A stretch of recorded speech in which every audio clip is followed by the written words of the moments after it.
Proiektuak egiten ditugu eta oso polita delako. Porque me sirve para el futuro. Hizkuntzak gustatzen zaizkidalako. Para hacer viajes chulos.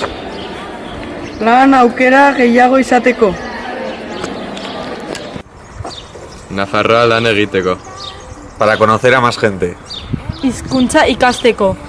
Para conocer la cultura. Lagunak egiteko. Hizkuntza eskolako tituluak ateratzeko.